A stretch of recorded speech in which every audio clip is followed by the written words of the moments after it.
मसाजोगचे नागरिक हे पहिल्यापासून या आंदोलनामध्ये सक्रिय आहेत, पहिल्या दिवसापासून. त्यातल्या काही महिला आहेत ज्या पहिल्या दिवसापासून यात सहभागी होतात. मला सांगा, काय मागणी तुमची? आमची मागणी आरोपीला फाशी द्या. जोपर्यंत आम्हाला न्याय भेटत नाही तोपर्यंत आमचं आंदोलन अख्ख्या गावाचं, लहान थोरांचं सगळ्यांचं चालू राहील. जेव्हा आम्हाला न्याय मिळेल तेव्हा आमच्या जीवाला समाधानी वाटेल. तोपर्यंत आम्ही शांत बसणार नाही. आमचं अख्खं गाव गेलं तरी चालेल, नाही तर आरोपीला सोडून द्या ना, आमचं अख्खं गाव टाका. हीच आमची मागणी आहे. आरोपीला फाशीच पाहिजे, बाकी काहीच नाही. आता सगळं गाव बर का नाही, त्याला फाशी द्यायची तर आमचं पूर्ण गाव टाका. मग हो तसे त्याच्या बी करा ना वनवासी. का ह्याला बी घाणीवल्यावर पुन्हा करता काय सांगा तुम्ही?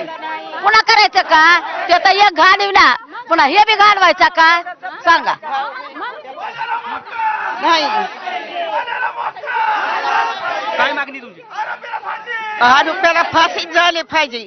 सऱ्याचं पांघरून गेल्यासारखं झालंय, सरे उघड्या पडल्यात असं झालंय. सराला रखरखी सुटली, झोपा येत नाहीत. आज महिना दीड महिना व्हायला लागलं. कवर थांबायचं? आम्ही वाटच बघतो बघाय भेटेल म्हणून. खरं तर प्राथमिक स्वरूपातल्या प्रतिक्रिया म्हटल्या पाहिजेत, जे मागल्या अनेक दिवसापासून ह्या महिला मागणी करतात. मला काय मागणी?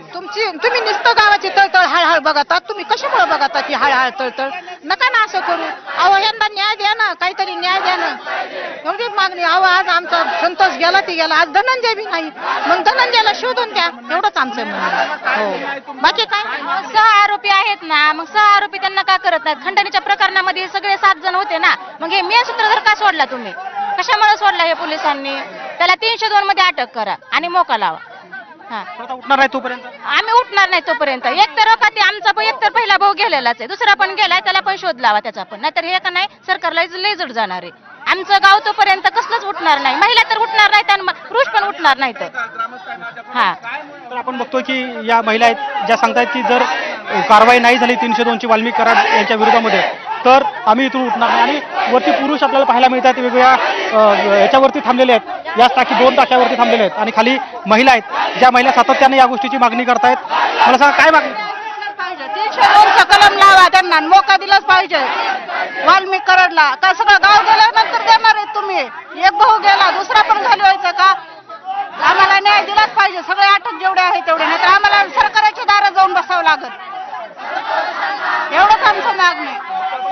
धनंजय देशमुख याच पाण्याच्या टाकीवरती आहे. खरं तर टॉवरवर चढून आंदोलन करण्याची घोषणा कालच धनंजय देशमुख यांनी केली होती. मात्र प्रशासनाला जुगारा देऊन ज्या मंडपाच्या बाजूला खरं तर मोठ्या प्रमाणात पोलीस बंदोबस्त होता तिथूनही धनंजय देशमुख हे निघाले आणि या पाण्याच्या टाकीवरती पोहोचलेत. एकटे धनंजय देशमुख नाही तर गावकरी मोठ्या प्रमाणात या ठिकाणी जमा झाले. जे गावकरी महिला टाकीच्या खाली बसल्यात आणि मागणी एकच आहे की वाल्मिक कराड यांच्यावर सुद्धा 302चा गुन्हा दाखल करावा आणि मोक्काखाली त्यांच्यावरती कारवाई करावी. एक आरोपी आहे त्यालाही अटक करावी अशी मागणी हे गावकरी करताना आपल्याला पाहायला मिळतात. कॅमेरामन धनंजय दारुंटेसह गोविंद शेळके, एबीपी माझा, मसाजोग, बीड.